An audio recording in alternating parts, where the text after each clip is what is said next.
Hello and welcome to Nerdrunners. I'm Stef, and joining me tonight is a man I once described as more 80s than the theoretical offspring of Cyndi Lauper and Michael Bolton. It's Mark! Hi everybody! And Steph, as the cherry on top of that awesome introduction, I did once go to an 80s themed fancy dress party in a blonde hard rock wig and a Transformers t-shirt, and I just went as the 80s. And the saddest thing about that fancy dress party was I was the only one at the friendship group who was born in the 80s who went. Bloody 90s kids. Bloody 90s kids. It's like 2 years after you. Look, we're not that old. Good lord. I already feel bad.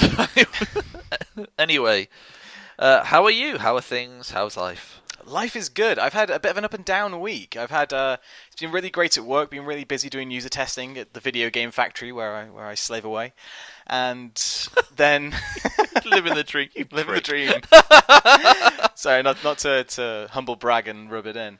I don't care. Trust me. I just do science all day.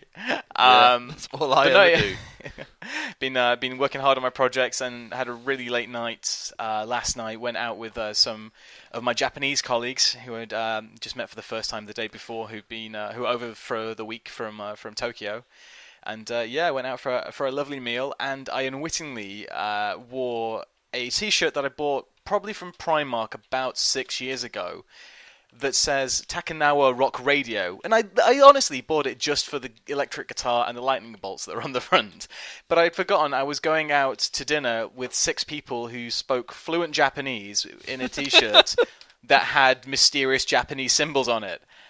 And when they asked to look at my T-shirt and started laughing and refused to tell me what the symbols meant, I think I may have something offensive written in Japanese on one of my T-shirts. Probably. I'm hoping it's something to insult you personally. It probably is. It probably is. They didn't seem offended. They just laughed at me for my T-shirt. I was like, that's number one choice. Like, if you're going to go out with Japanese colleagues, do not wear a T-shirt in which you do not know what the writing on the front means, and it's in their language. I was going to say, and ensure it's not in their language. Yeah. Oh well, I'm glad you made an impression. But yeah, that's been kind of been like the funny high of the week. And then I get home today and realise the fish pie I bought over the weekend probably contains metal, so I can't eat it. Good lord. How do you figure that? It was a Sainsbury's fish pie, and I was like, because Becky doesn't like fishy fish, especially prawns and stuff like that. And I was like, I'm going to point out prawns aren't particularly a fishy fish. Well, anything that tastes fishy, basically. And she's out tonight at her exercise classes, and I thought, you know what, I'll record some Netrunner with you, I'll eat a fish pie, and it's going to be, an awesome night. And then she tells me, when I get home, yeah, I got an email from Sainsbury's saying they've recalled your fish pie, so you might not want to eat it. Because they've just recalled your fish pie. not the fish pies. Like, specifically this man bought a fish pie. Well, contact his girlfriend. They didn't contact you. They contacted your girlfriend to tell you that your fish... Are you sure she's not making it up? To be fair, I wouldn't be surprised. It was the one item we put in the shopping basket last week that was just like, for me. How sad is that? That my fish pie probably contains shards of metal and I can't eat it. Well, apparently it was only in the mashed potatoes. I could scrape off the top and still have my fish metal pie. Get into the mashed potatoes? I don't know, man. Oh god, this is rapidly turning into another podcast. It really is. So that's been my low. How about you? How's your week been? I'm okay. I had a couple of days off. I had all of a sudden one day became terribly ill at work and proceeded to drive home and throw up everywhere. So, but I'm okay now. I'm fine now. I've been spending my time mainly playing Bloodborne and sending you update messages, which I'm hoping that you find amusing at the best of times. I am getting funny looks on the tube when I'm reading them because I went through exactly the same thing. And I'm reading it, visualizing how I saw it. And it's exactly the same thing. Just like hey, what's that noise? Oh, fuck, snakes!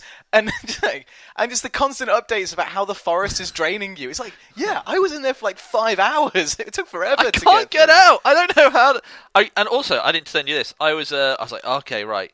I can't go any further than the little blue dudes. That's a dead end. Yeah. That was clearly a dead end. I turn around and go back, and I'm walking around. I think, okay, I think I found somewhere. Okay, I think I found. And then all of a sudden, I get jacked from behind, and someone knocks me into a chasm where there are 4 massive piles of snakes. Like, what is this bullshit? And then they stun lock me, and I'm dead. Oh man. It's like I just turned it off. And like, yeah, I'm done. I'm done for the day. That's it. I've had enough. I'm gonna go and make myself a cup of tea and cry. Yeah, it took me the snakes just got me so frequently, and then at one point I realised that I'd not died in quite a while because I was getting towards the end of the forest.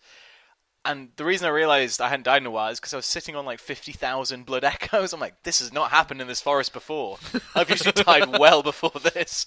And I think I'd actually killed everything in the forest at that point. I think I'm going to have to try. But then it's just those big snakes. I don't know how to beat them. How do you beat the big snakes? You just have to get behind them as quickly as possible. They're really slow at turning. So once you're behind them, you're usually safe. And then if you just keep turning with them, you can stay behind them. But it's getting behind them's the hard bit because they can lash out in the front 180-degree arc. Yeah. I'm just struggling so much just to try and get anywhere with it. But, I'll get there eventually, I suppose. But anyway, this is not time to talk about Bloodborne. We should start a separate Bloodborne podcast and discuss it. I can't do that. I barely can keep up with one podcast. This is time to talk about Netrunner, yeah. So, shall we start as is traditional? Mark, what have you been playing? I have brand spanking new decks to talk about. It's happened. Jesus, Horatio Nelson Christ. So I'll start with my Corp deck, since that's the one that was kind of the catalyst for the rest of my for my other deck that I kind of created, my runner deck. And I've been getting increasingly frustrated with the Foundry, and I kind of realised why. And it's as much as I love NEXT and Grail, I think together... It's boring. I think together NEXT and Grail doesn't synergize quite as well as you want it to. And yeah, I think NEXT is the standout star. I think I love Grail, but it's a bit difficult sometimes, and especially it can be easier for the runner to get through than the NEXT dice when the NEXT dice gets going. And as well with the Foundry, I kept finding that I love the ability. The thing about Netrunner I love with the IDs is the constant abilities, which is something I'll get onto in a minute about Andromeda, and how I always felt that after the 9-card draw she was kind of done and it was a bit boring, and if she didn't get a good start, then that was kind of stuck a little bit with the game. But yeah, so I kind of found with the Foundry, like the only ice I was ever drawing with my ability was on an encounter when they were probably going to break that piece of ice anyway. So then I've got another copy of ice they can break in my hand, thinking, what am I going to do with this? I'll put it on that server over there, I guess. Maybe it can go on archives and.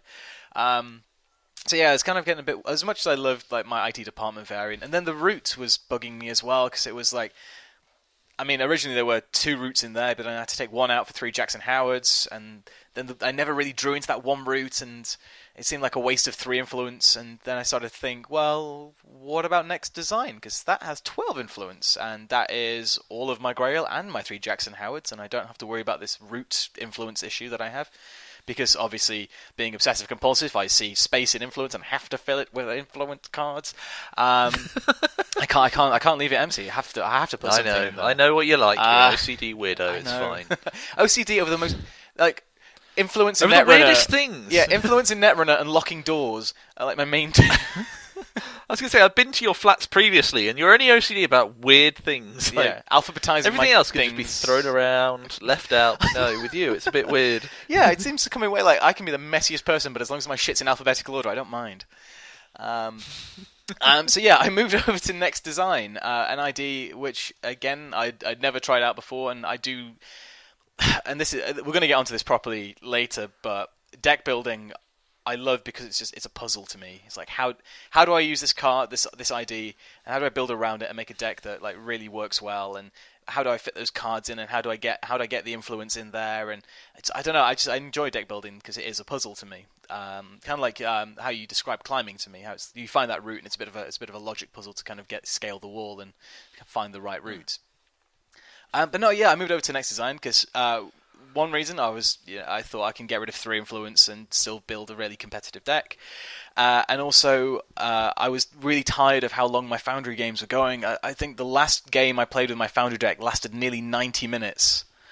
And the reason it lasted so long was because the guy I was playing against, and again, this is I'm sorry, I forgot your name. He was new to the group, and I remember he was a student, and he's got exams coming up. So if you're that guy I played about 3 weeks ago, then you'll know who you are because you're using Capstone, and no one else has ever used that card, I think. No one who uses people. I can't even remember what Capstone does. Capstone it's like freelance coding contract, but instead of money, the number of you discard cards from your hand only if you have another copy installed, and the number of cards you discard, you draw that number. Yes, so, a shit card. He was using it in a very fantastic way. He was playing a stealth deck. He also had Game Day and Beach Party to consistently have a hand of 10 cards. He also had at least two. He had at least 2 levies in his deck. I know because he used them both.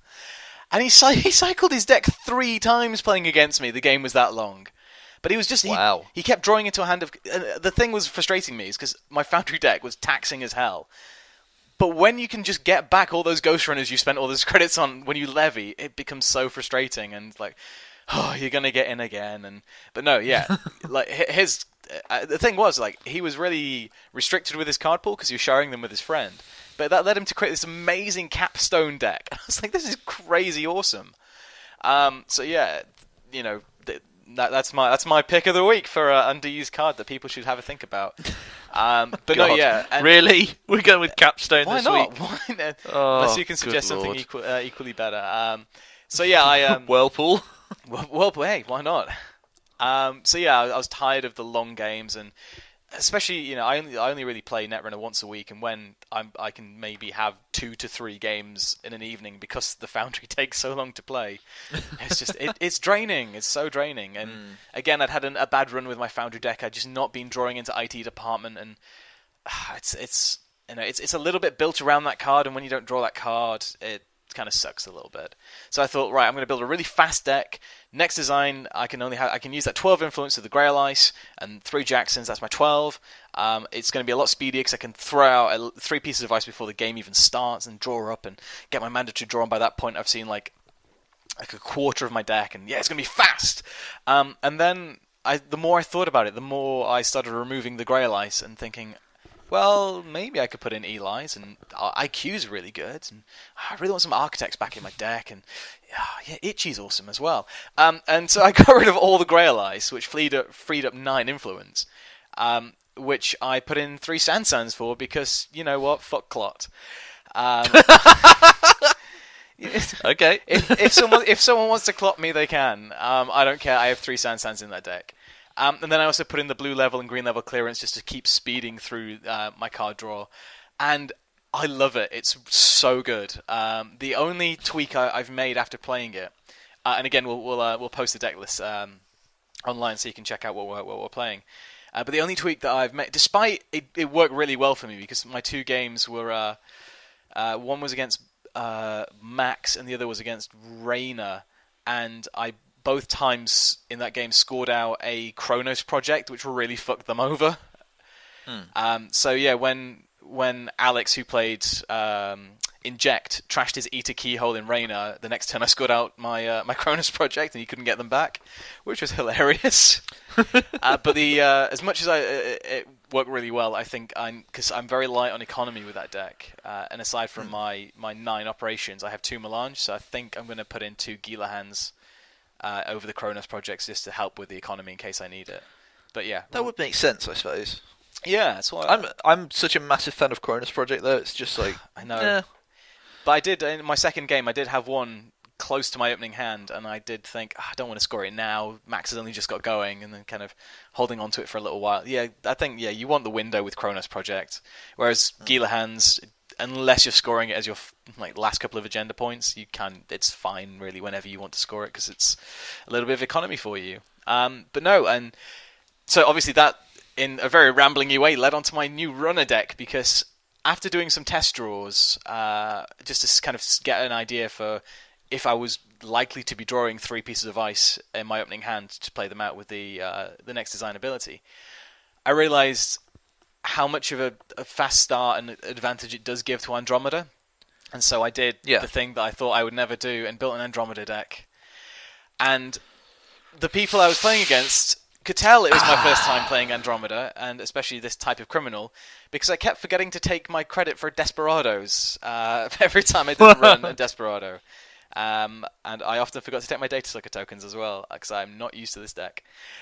But to make it a little bit away from the classic Andy Sucker, which it kind of started out as, and this kind of goes back to what I said last podcast, I think, about the genetics giving you basically a second or a third runner ability that's obviously going to be triggering each turn like a normal runner ability would, is I added genetics to Andromeda, and oh boy, it's good. It is good. Do tell. So what I found, what I did was, because again, just fiddling around getting the influence right. Once I had my Anarch Breakers in there and the Data Suckers and my R&DIs, I kind of had.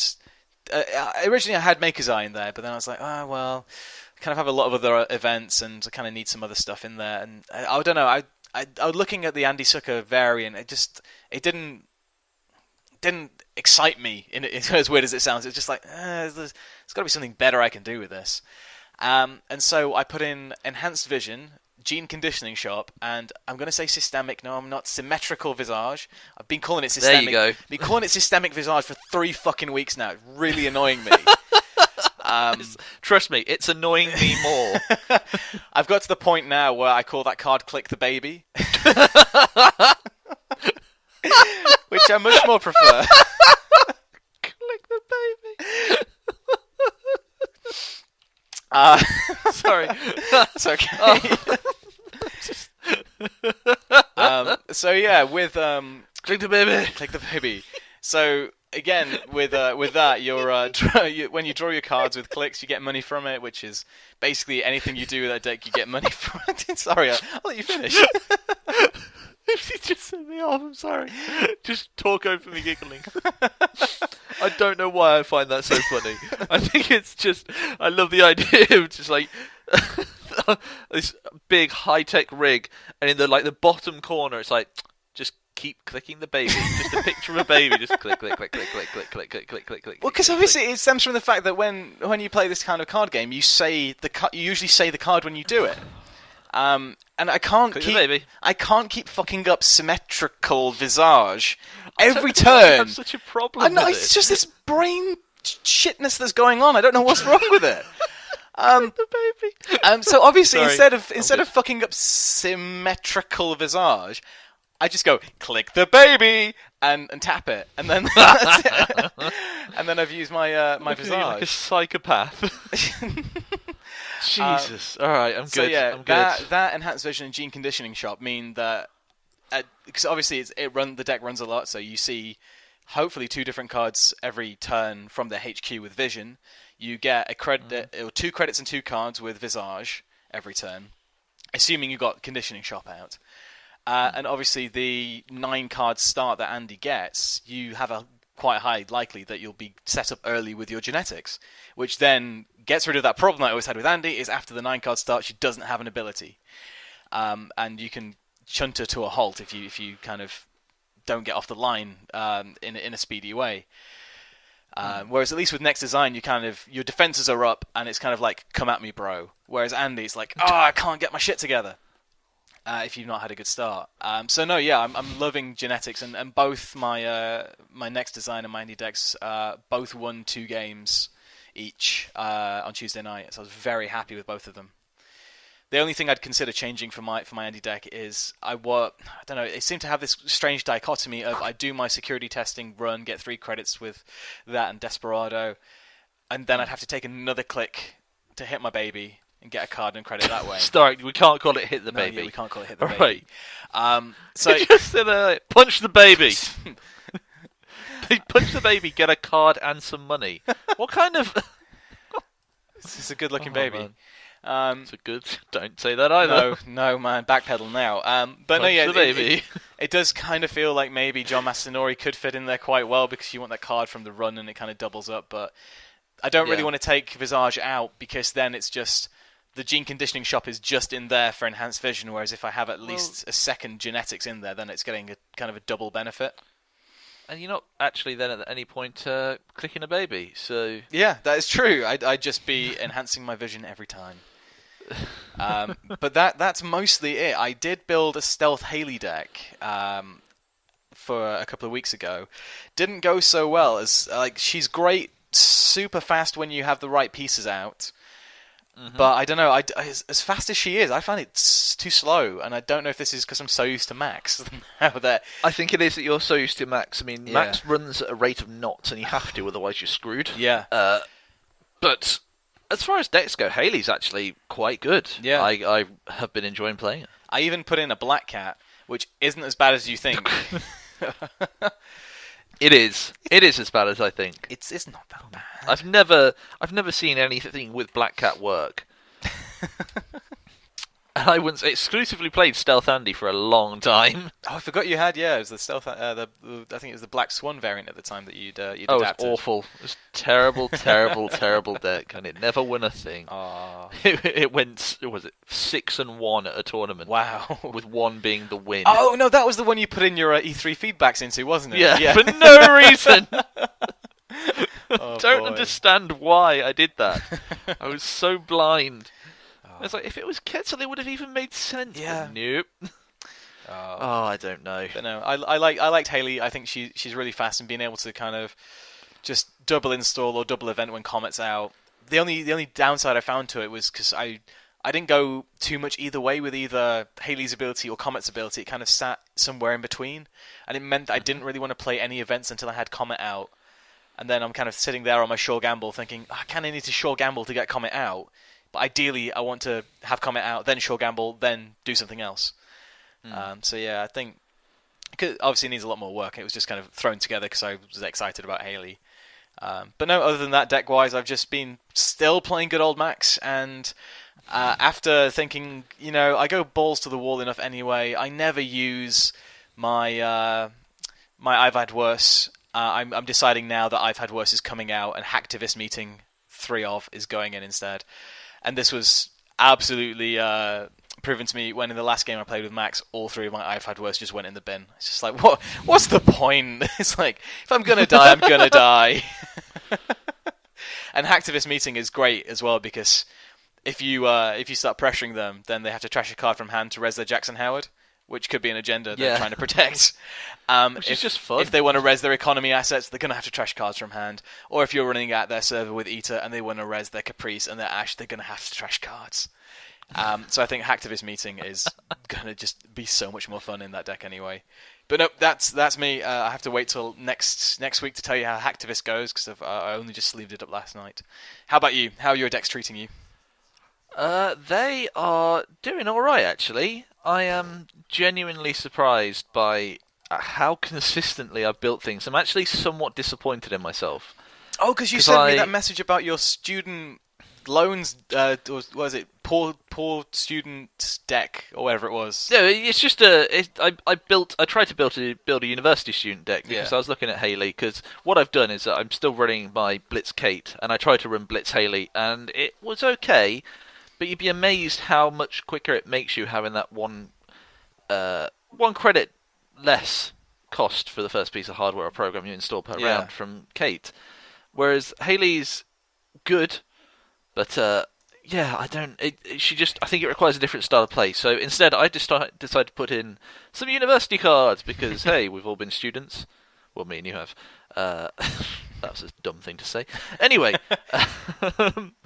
But yeah, I built Hayley Kaplan, the university student, and it's got all the uni things in, like Tyson Observatory and London Library, and Hacktivist Meetings in there now, and running Comet and Clone Chip. And I realised that I was putting it together, and I was like, okay, this is good. And I put in Game Day because that's good. I put in Beach Party because that makes sense. And then I put in stuff like All Nighter because, hey, when you're a student, it's All Nighter. Yeah. And Diesel because they drink a lot of energy drinks. And then I was looking at, icebreakers, so I just put in a Corroder, Garrote, and Gordian Blade because they were boring, and I figured they're just ones they'd have access to just from the library. And Dirty Laundry's in there because you never do your washing when you... It's just really... seriously, I really thought about this. I don't know why. Oh, I love the thematicness of that double meaning for Dirty Laundry now. It's so I'm not entirely sure why I did it so much, but yeah, it came out to be kind of good, and I I'm not entirely sure I like that. It's kind of a... Yeah, I'm almost disappointed in myself. Well, I think it's probably because we're like masters of jank that whenever we build something that works, it is a genuine shock to us. Genuinely terrifying. But no, it's good. Like, I put in Lady in there as well because I figured she had a dog at home that her mum was looking after. I don't know why. To me, this tells such a good story. This deck. I was relying on such like fond memories.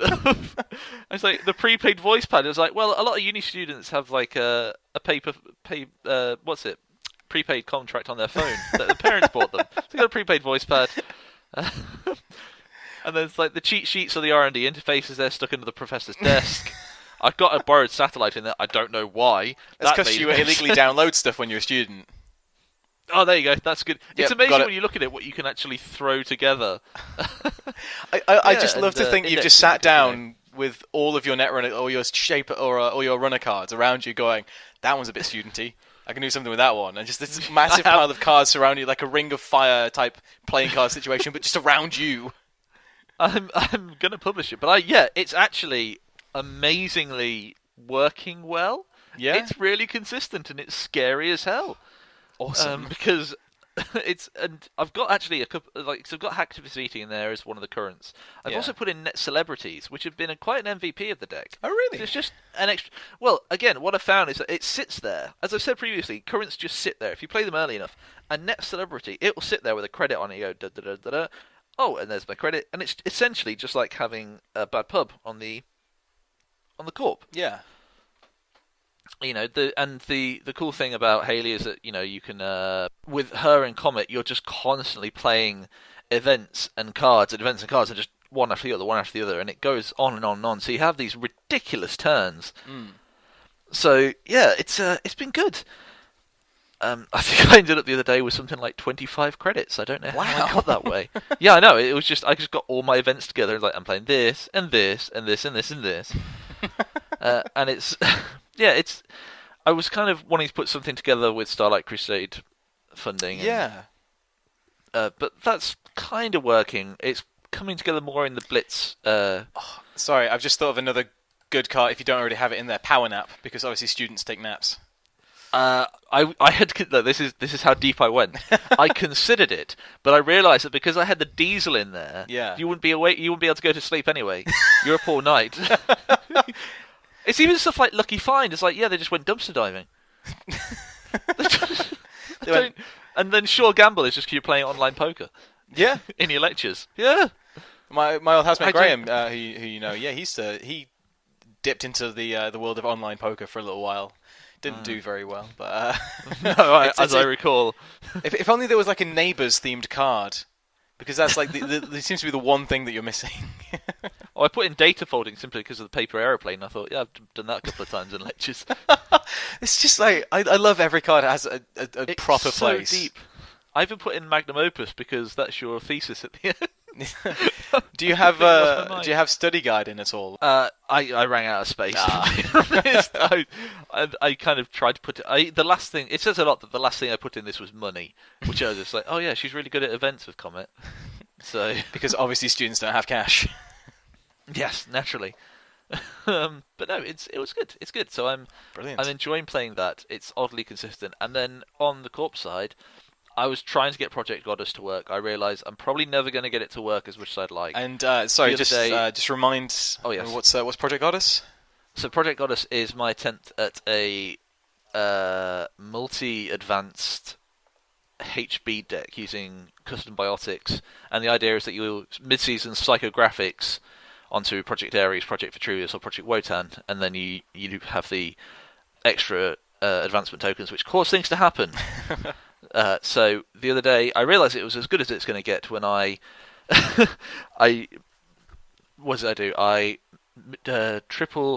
mid-seasoned once at the end of the go. Yeah. They didn't clear tags, and I mid-seasoned twice again, and then I psychographics. And I wiped their deck. Just the entire area was just clean. And that was late in the game as well. And the Project Ares had just been sat there for a long time. It was ridiculous. I don't know. I don't know why I did it. It was just like poof, and just cleared the decks. Like, yeah, I'm going to win now. The guy just conceded, and I was like, yeah, that's fine. But I realised it's never going to get any better than that. I'll still play it occasionally. It's the most fun I've had with with Project Goddess. I'm currently working on another HB deck, which I'm calling Bioroids Ooh La La. I don't know why, but it's using Brain Taping Warehouse and all the Bioroids. Is that stronger together? Will come later. Yeah. I'm still. That's the thing. It's still in early doors. So I'm hovering between that and the Foundry. Yeah.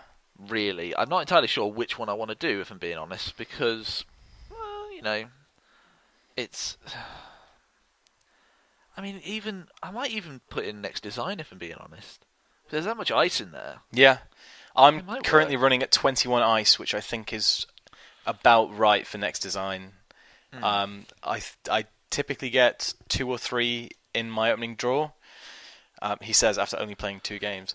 But no, yeah, it's even with the test. Like occasionally, like I've test drawn into just all economy and agendas, and then the Mulligan has saved me. But no, it is really good to be able to go into a game or to start a game with already your HQ R&D and maybe even an ice over a new remote, and then have your first turn and getting out an agenda before the runner has played putting in an agenda behind an ice while you have HQ and R&D also protected before the runners played Sure Gamble on their first turn is a good feeling. Just like think, come on.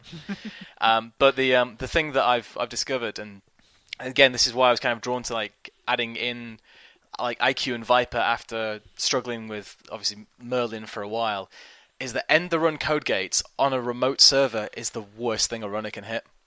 Yep. It's so like just a next bronze allowed me to score out like 5 points in one of my games. just one next bronze, and the runner can do anything to get past it. It was crazy. But yeah, I love that. But yeah, what I have been playing instead is the Industrial Genomics. Oh, it's not Industrial Genomics. Ignore me.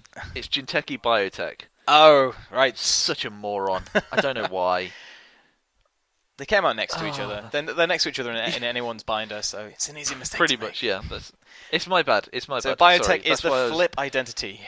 Is that right? Yes, it is. And yeah, the flip identity, and it has the brewery, which when you flip it does 2 net damage. The tank, when you flip it, you shuffle archives into R&D, and the greenhouse, which when you flip it, place 4 advancement tokens on a card that can be advanced. I have had some of the most fun with this deck. Because I won a game in 3 minutes the other day. Really? Yep. How'd you do it? What was the game plan?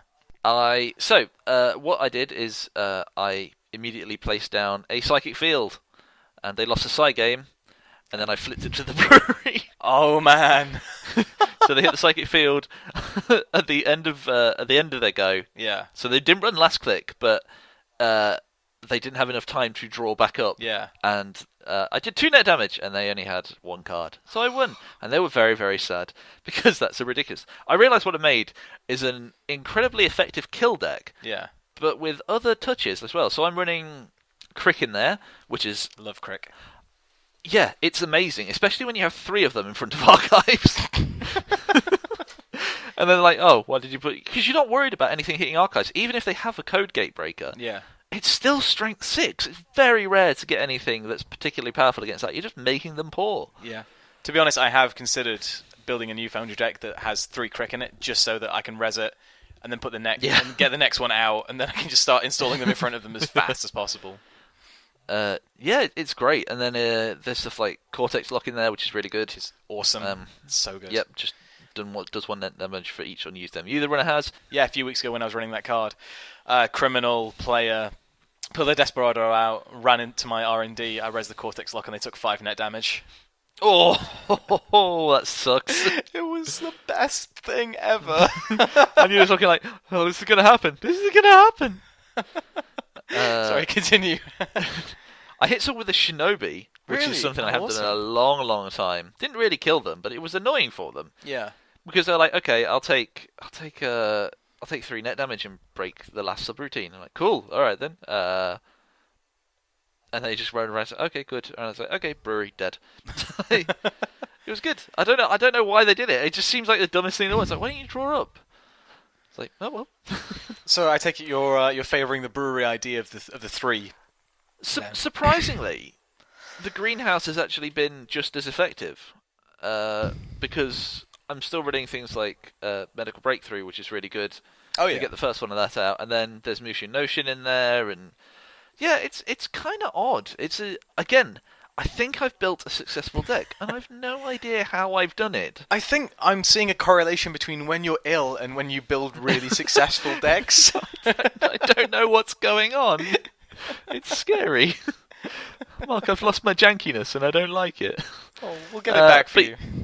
No, you won't. It's fine. I might actually be successful, but no, it's good. I'm really enjoying it. And it's got a nice mixture of things in there. I'm still liking a lot of the HB stuff because it's running Aggressive Secretary and Cerebral Overwriter. And you'd be amazed if you just throw cards down behind. Like I put one down behind a pop-up window, and I'm going to get it, and they open it, it's like Cerebral Overwriter with a couple of advancement tokens. I'm like, oh well, sorry. Oh man. But yeah, it's good. I'm really enjoying it. I do like the. People are so nervous running against Biotech. Yes. Because you have no idea how it's going to work. And I've yet to run up against someone who's playing noise. So I haven't Oh, because then you might choose a tank. Yeah, I haven't used the tank. I think it'll be good to do. I'm not entirely sure. The only thing that comes with it is like I wish that this identity was a free thing. You just had to trash your hand and do it. Oh, rather than using 3 clicks. Point. Yeah, because it's slowed me down considerably. If it didn't work immediately, it's kind of annoying. Yeah. But yeah, using it to score out stuff has been quite fun. So I used it just to finish scoring out a Future Perfect, which was funny. But yeah, it's enjoyable. I'll have to play against you with it at some point. Yeah. We are due for another match and another. I actually need to come down and see you face to face and beat your ass. And I've had a request, as you know, from a listener who's at Tuesday Group, and he wants you to come down and drink and play with us anyway. So I'm going to have to take some of those vacation days. Oh God, I don't have any left. So it's all been squirreled away. Although I'm going to Canada again this year. So what I might do is rematch Nels and Jesse. Yeah, I can try.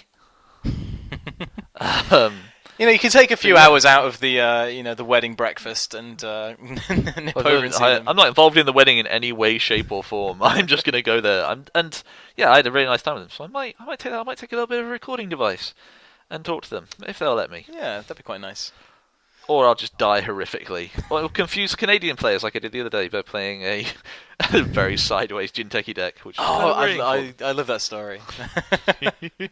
I must have told it on the podcast. I think it was on the All Can Laughter one. Possibly when Simon wasn't looking, and we snuck in some Netrunner talk into those episodes. I'll tell it again now then. Go for it. So yeah, I went to Canada last year, and thankfully I was somewhat invited to go and play. I kind of forced myself onto them, but I was invited to go and play in. I can't remember what the place is called now. Starlight Citadel. I was going to say Starlight Crusade funding, but that's wrong. Yeah, I know, that's what I was going to do. The Starlight Citadel, which is a really cool little shop where they go and play Netrunner in Vancouver, which was really cool. And I got there kind of early because I was very keen. Because I have this horrible celeb obsession where if I'm going to meet someone, I get kind of all shifty and I need to do it now and say hello. And then and then I cool down. Anyway, I sat there and I was playing a Harmony Medtech. Very basic, kind of fast advanced Jinteki, but not really because I didn't have any fast advanced cards in there. But it was more of like it just ramps up and ramps up and ramps up and ramps up. But I didn't draw any ice, so I was like, okay, I can't. And so I mulliganed, drew back. Still didn't have any ice. So I was like, fuck. I know what I'll do. I'll just play. I was like, well, I'm doomed anyway, so I'll just play sideways. And I just started putting stuff down. And the guy was like, what are you doing? I'm like, I'm just playing sideways. Like, that's not how you play this deck. Like, I know how to play my deck. And at the end, I think I had something like 7 servers and 2 pieces of ice out. And he's like, he just didn't run anything. He's like, I don't know what that is, so I'm not going to run it. I don't know what that is, so I'm not going to run it. And I was just like, okay, I'm going to score this. Like, no, I should have run. It's like, yeah, you should have. I just like the thought of you going like, wait, you mean they don't do sideways Harmony Medtech here in Vancouver? Yeah. It's like, oh, it's a weird British thing. Don't worry about it. I'm sure you'll do well. The guy after me was like, why did you play? It's like, oh, I was just bluffing you. I had nothing. Oh dear. But yeah, it's fun. It's fun. Anyway, shall we go on to our topic for the week? Because we've been talking for a little while. I know. I think we've For a long while actually. we've had some fancy new decks to talk about because we've been deck building. Oh, that's a seamless segue into our topic, which is deck building. Oh my god! Yes. What a it's back of the net. Kiss my face. I'll Lord. stop quoting Alan Partridge because I'll not come out the other side. Although I did finally get Becky to watch Jurassic Park the other week. Wait, what? Oh, there's another Alan Partridge thing. He's like, Jurassic Park. No, I was like, I'm surprised she's never seen Jurassic Park. Yeah, and to be honest, I'd forgotten how much of a horror movie it was. Oh, it's awful. It's a terrifying. Yeah, movie like, the bit where it's amazing. The raptors, where Ellie goes to turn the power back on. I've forgotten like just how alien-esque that is. Oh, just the arm and yeah. Oh man, it's good. Yeah. But no, because she loves Chris Pratt, so we're going to see Jurassic World, and I love dinosaurs, so we're going to see Jurassic World, and Chris Pratt. So I thought I'd catch her up on the other films, just so she had a little bit of a frame of reference for what's going on. You're not going to show her 2, 3, and the other one, are you? There's only been 2 and 3. This one's World is 4. Yeah. Don't show those. Don't ruin it for her. What's not to love? 90 minutes of Dr. Ian Malcolm, and then the threequel that no one really wanted. Where that's the thing that always bothered me at Jurassic Park. It's like there's an island full of dinosaurs. Why the fuck would I want to go back there? Yeah. Yet somehow they always go back the there. Island. Yeah. But no, they always. Oh, there's another island. Like, why is there another island? Why is no one looking after these islands? I love that bit in Jurassic Park 3 where it's, Sam Neill is just like, I've never been to this island. I went to the other island when they're all like, well, where the fuck is our son? It's like, I've never been to Isla Sorna before. I went to Isla Nublar. Fuck you guys. Why are you William H. Macy? Oh my. Anyway, sorry. This is the podcast of massive tangents today. Anyway, yes, deck building. Let's talk about how we deck build, because this came about a long time ago now. The then relatively new guy at our group, Matthew, we got talking online after one of the Tuesday meets, and I shared with him my Foundry deck, and he just kind of asked me how I kind of built that deck. Did I have like a specific goal? Do I always try and include like X economy cards? Kind of those kind of standard type of questions. And I just got thinking, like, actually, that'd be a really nice topic for the podcast, because we're kind of masters of jank, and we build interesting decks, and sometimes we build good decks. And it's like, yeah, let's talk about how we actually build those decks. So, Steph, do you have any specific kind of starting points of where you go, you know what, I think I'm going to build this kind of deck? Yeah, I think it's become blatantly clear that I don't have the first idea about building proper decks. So what I do is exactly what I did with the university student deck. I thought, what can I do with this stupid idea? What if I put all the university cards together? So that's what I did, and then I build, because I'm, as you yes. know, not many people do know this about me, but I play when I play games, I play very narrative-driven games. So I'm always looking for a narrative when I'm building stuff. It's the same thing that happened with the Monolith boxy trade-in. I just made up this little story about a super girl who was just like, yeah, I'm bored of this. It's not as compact as I'd like it to be. Which also ended up being strangely good. Yeah, I know. It's weird, isn't it? I am starting to formulate this theory. Like, the more thematically sound your decks are, the more playably sound the more they it are. Wins. Yeah. The more it wins. But yeah, so I started building that. I build like that, and I build for the way out. So it's sort of like I have a central theme. So a lot of people start with, I want my deck to do this, whereas I don't. I say, I want my deck to tell this kind of story. And it means I can talk to my opponent and unnerve them. By regaling them with a story of how a little girl made a monolith and then traded it in with a man on the moon. Or I look for a particular trend and go against it, if I'm being honest. So with stuff like I built a wizard deck purely because a lot of people I know were running max decks. And I thought, hey, there are better runners than max. That are more considerate, so everyone's geared towards max. So I'll throw this into the mix just to see if it screws them over. Mm-hmm. Or what I did more recently with Project Goddess is look at the projects and go, I don't think anyone's ever over-advanced a Project Ares. I don't know if anyone plays Project Ares. Yeah. I wonder if I can put in the mid-season psychographics combo and mix that into it. But, yeah, you know, a lot of the time it doesn't work. And then from there, once I've got my central conceit, I kind of, with Corpse, I throw in Ice first. Okay. Why is it? see Why what do you go fits for in. ice first then? Because I find that if I don't think about ice, I run out of space and I end up running very ice-light. It's purely knowing my own mind, and then I do money last.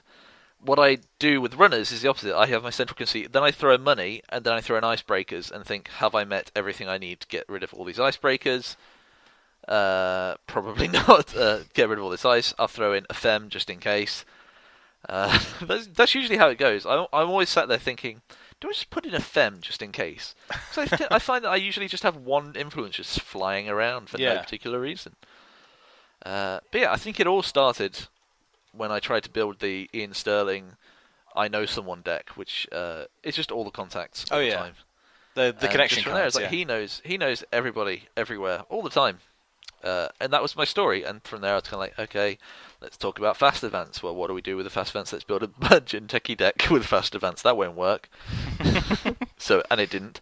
And then I'm just working my way through my list then. And then, yeah. Now I'm just, with the deck, with the podcast, I'm trying to build decks that make use of unused cards. So currently, let me look at the card. It's in the core set, and I can't remember what it's called. It's a Wayland card. Where are you? There you are. Research Station. That is no one runs Research increased Station. hand size.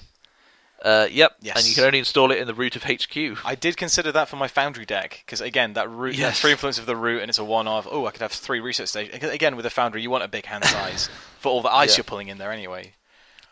So, and I was considering putting in all the station cards. So, putting in Glen Station, Research Station, and Midway Station Grid. That's never going to work, but it's funny. Yeah. I was going to call it some kind of train pun, but anyway, that's clearly I don't give enough thought to what I'm doing. But occasionally it works out all right. What about you? How do you build decks? I think more often than not, I'll see a connection between 2 or 3 cards and think, okay, I can maybe do something with that, and then kind of keep fleshing it out from there. So obviously initially with Max, the connection I made was like, she's trashing all her cards. Maybe I can do something where the Corp's trashing all their cards. And then it's like, okay, well, what does that? And it's like, okay, well, there's there's Data Leak Reversal, and obviously that goes really well with Joshua B because that gives me an extra click. Wanton Destruction, that's going to help trash cards, and with Joshua B it gives me more cards that they can trash. Mm-hmm. And then I was like, okay, well, what else? Stop calling it Wanton Destruction. So I thought I got away with that then. And then I was like, there's Keyhole as well, because that's going to be trashing cards. And I was like, well, Eater's going to go well with that. And then if I'm not accessing things, then Singularity goes well with Eater, because then I don't access but still trash the stuff in the remote servers. And it just kind of spirals out like that, of constantly kind of making these connections between what card's going to work well with which other card. And then sometimes it's just like I'll see a new card, like when Predictive Algorithm came out the other week, which is the new NBN current where the runner has to pay an additional 2 to steal. Then I was like, okay, well, Red Herrings also does that, and then there's RSVP, and then all these connections keep firing. It's like, that's going to make a really mean deck. And you're like the Rain Man of decks. I'm a little bit, yeah. But the thing I like as well is I use Netrunner DB a lot. I love that site, and I like searching for a couple of cards and then feeling a little bit smug that I've found like 3 cards and it doesn't come up with a deck list that has those 3 cards. In fact, I think if you search Near Earth Hub and Predictive Algorithm, my free-to-play deck is the only one that comes up. Apparently, I'm the only one who's published a deck with Predictive Algorithm and in Near Earth Hub at the moment. Unless I've got my settings on really, really like me specific, but it's kind of a nice feeling to discover almost a new archetype. So that then I'm kind of thinking, maybe I'll start refining this whole kind of economy denial MBN thing, and then maybe I'll be the next prepaid Kate. So which is always a nice tonight on America's Next Top Hacker. Yes. Oh man, all their faces are blurred though on the videos because they don't want the cops to know who they are. It's true. It's true. So yeah, it's kind of finding those interesting combinations, and sometimes it's looking at old cards and seeing how they work with new cards. So exact example was Singularity, which had been binder fodder for a while, but all of a sudden becomes really awesome when you use Eater with it. And it's like, well, I don't want to be I can't access those cards. so I'm just going to trash them. So yeah, kind of seeing how the old cards adapt and can become, work well with new releases is something that I do look at a lot. Yeah, and like I said, I do try and do something original if I can. I think, and there was a big discussion on the subreddit of this, I think yesterday, about should you net deck, and the answer is obviously absolutely. Just look for something good, look for something you're interested in, learn how it works, and then go from there. If you're new to deck building, just take an existing deck. No one minds. No one should care that you're using a deck. I think the analogy was when you cook, no one's going to say this meal is shit because you used a recipe instead of just doing it from scratch. And if they do say something, punch them in the eye. Because fuck that person, they shouldn't be playing. Yeah, I mean that's how I learned. I mean, because when you come into it, there are so many, especially now. Oh my god! When I first started playing, there was just the core set, but now there's so many goddamn cards. Yeah. And it's kind of overwhelming, but through net decking, I've looked at cards and gone, okay, I can do this and I can do this, and I sort of know what the makeup of a deck should be. Yeah. Yeah, it's a good starting place, and then from there, I mean, I first started by modifying decks, and then I started putting my own crap together, which didn't work, and now I'm putting it all together all the time that doesn't work. So another good thing to do is to kind of look for similar decks that kind of do what you're planning on doing, and then just kind of take inspiration from that. So, like I did with my my Andy Sucker deck that became my Genetics Andy, which I did consider calling Levi because there's expensive new genes in that deck. Oh, you suck! I know, that is terrible. I love it. I think I settled it so much. I settled on Spliced because of the Bioshock feeling of the genetics. Oh. And she's splicing new abilities into her, so it's all cool. But no, I started out by looking at kind of what other Andy decks are playing at the moment, and then thinking what could I do with that kind of framework, and then kind of building my own Andy deck, coming back to the ones that are online, and thinking, some of these run John Masanori, some don't, some run Earthrise Hotel. What's going to be best for my deck, and kind of looking at all the options of what other people have put out there, and kind of seeing how they've discovered their deck to work, and then kind of taking it from there and kind of importing those ideas. Because a lot of the time now, I'll come up with a fairly original idea, and then the last maybe 10 to 15% of that deck is looking at what other people did and putting in cards I might not have thought of doing otherwise because other people had done something similar. So that's really good. Interesting. Well, what I wanted to talk about, just briefly, is the other idea I've had for a deck recently, which I should have told you about, but I was kind of playing it close to my chest. I'm building something called the Zellinger-Doyle combo. Okay. And those of you who don't know, Matt Zellinger and Adam S. Doyle Adam S. Doyle are artists, and what I'm doing is building a deck dedicated to the favourite artists I have in this. Well, and other ones, but I'm calling it the Doyle-Zellinger combo because there are so many of their cards in there. And I'm going to try and put it together over the next few days and see what I can come up with. That sounds like a really good idea, actually. I'm just trying to do it. I'm seeing what art I like because... I can't remember what their name is now. The trouble is I've been looking at art for so long.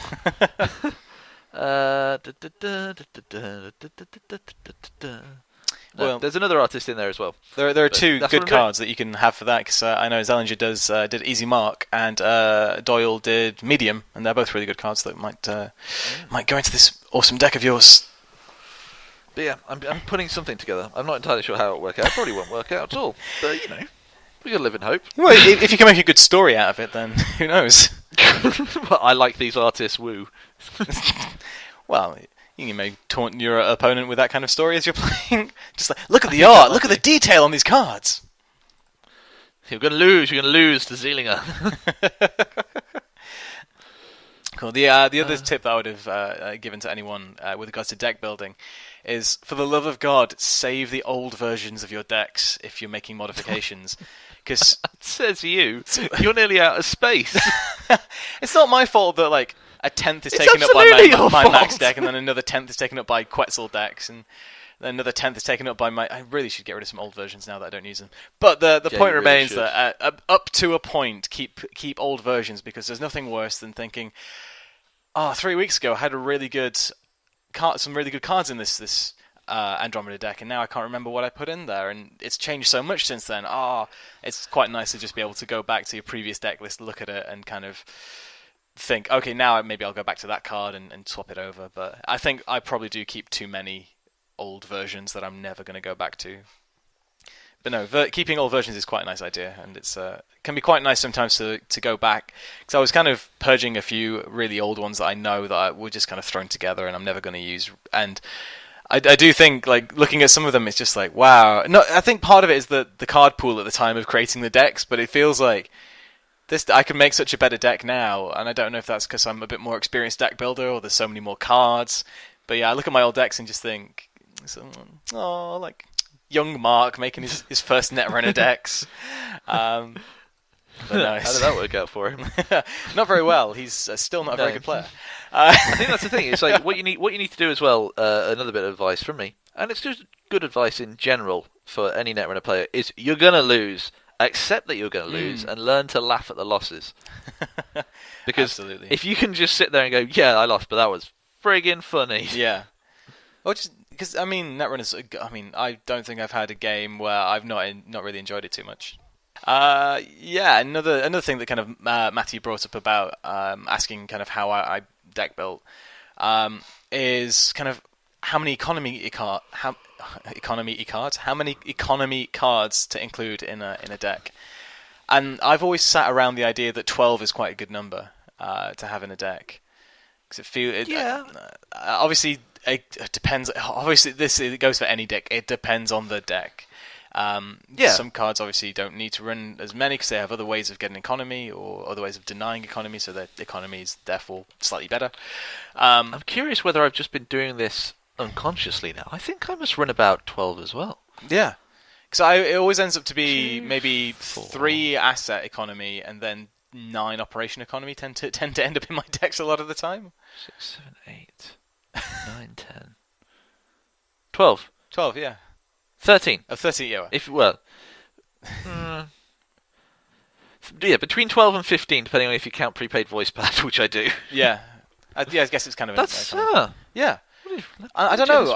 I just carry on. I'm going to keep talking. You're going to check how many other 12 economy cards you have in other decks. No, yeah, I think 12 is a fairly reasonable number to kind of again, obviously it depends on the deck, but to draw into and to play and have a steady economy throughout the game. And obviously, depending, you found another 12. Yeah, I'm going through all my decks now. Yeah. Obviously, it depends how you're going to get the money. If it's going to be, burst economy from events, stuff like Desperados giving you money from successful runs, or indeed drip economy from the likes of pad campaigns or data folding, depending on whether you're corp or runner. Yeah, I think... Is this like the Da Vinci Code of economy cards? What have you done to me?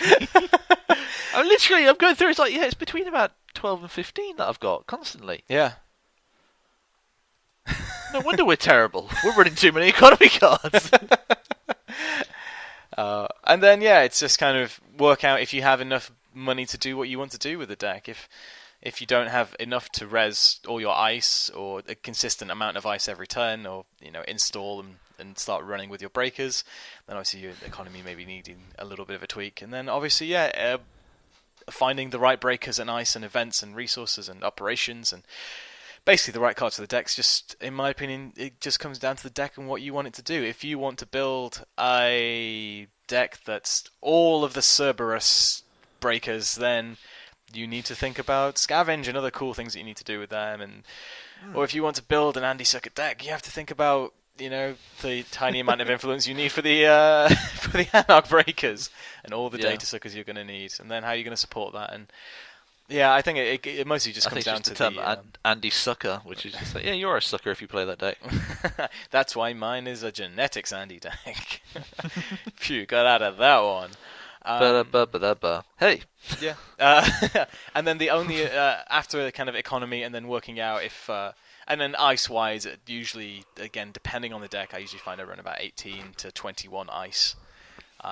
Sometimes 16 if it's a more of a fast advanced deck.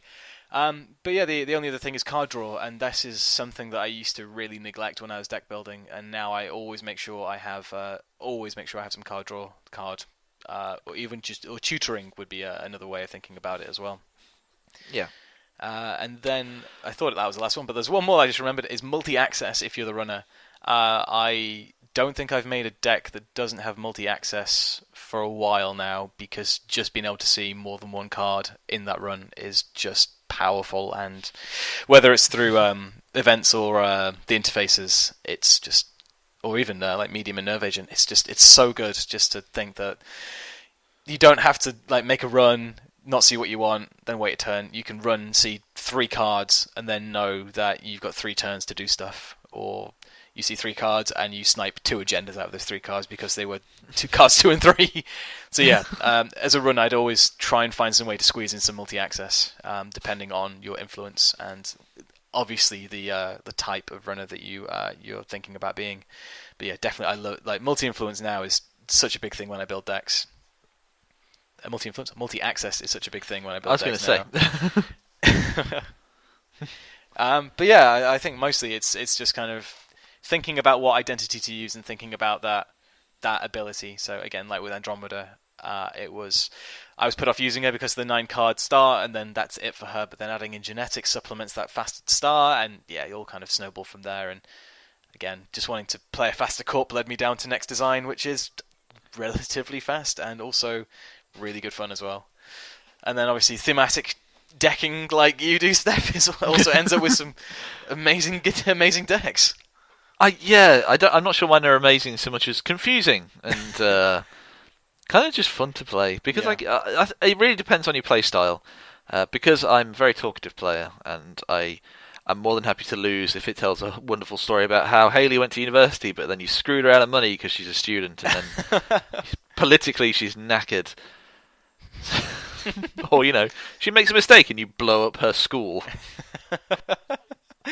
And she's just there. I was like, she's the only one left in her class just because of a plasticrete carapace. Because she wore She body just armor started to wearing class. it everywhere. Yeah. She was wearing it. She knew you'd be coming for her, and you killed students, you horrible person.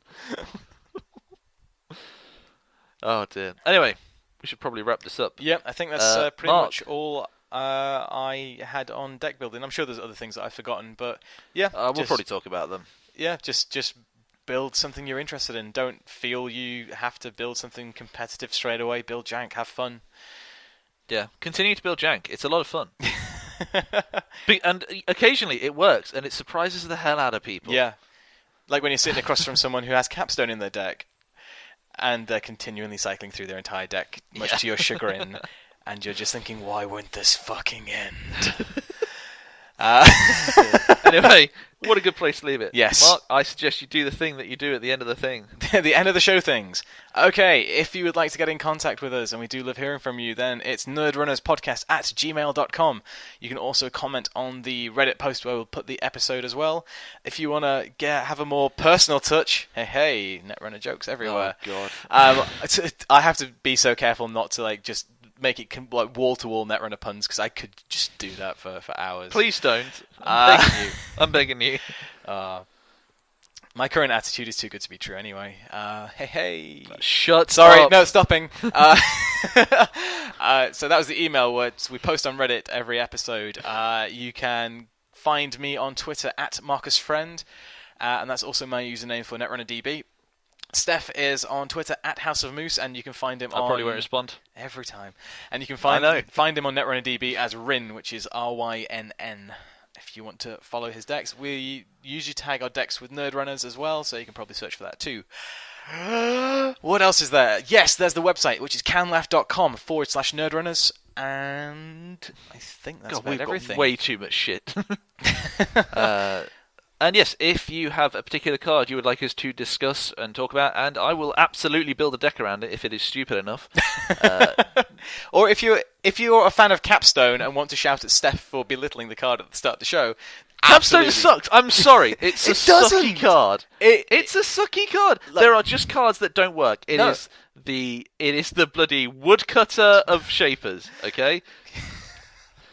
Capstone is good, man. Like it's the tyrant of shapers. When you have your stealth rig completely set out and you have 2 to 3 levies in that deck, Capstone is wonderful to be able to get your Ghost Runners back and all your economy back, and remain competitive well into the late game against a Glacier deck as well.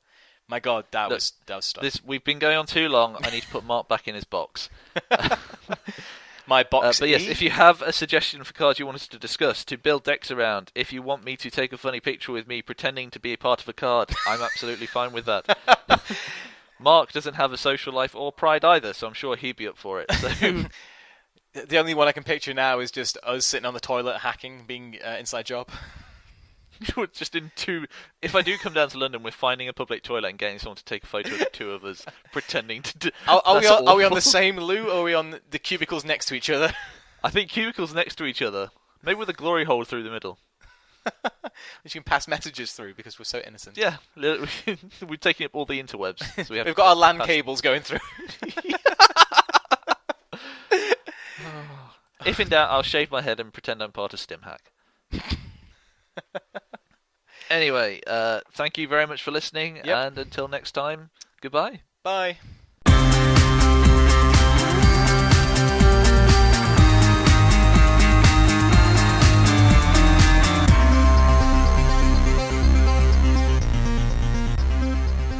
I do like that. Oh yeah, David, a nod to the nightclub owner in Snow Crash. No, wrong. And then further down, it's like, no. That actually... David thing has had and the thing that winds me up the most is not a single person has written it where the I is a 1. Everyone's forgetting that the I in David is a 1. And that annoys me. That's probably annoyed me more than the stupid chit-chat around the name. So you're misspelling it every time. And then like keeps going down. I might actually contribute that and just like, you realise the I's are 1, and if you had 4 and 1 you get 5, which is in the original David, for which is in fucking Snow Crash. Ah! So this is why I don't contribute on Reddit. Oh, I'm so dumb. I literally just got the Hayley and Comet is Hayley's Comet. Really? I was like, what the fuck? It was because I haven't been playing with them. Just like, I haven't played with them together. I just saw there is Hayley Kaplan.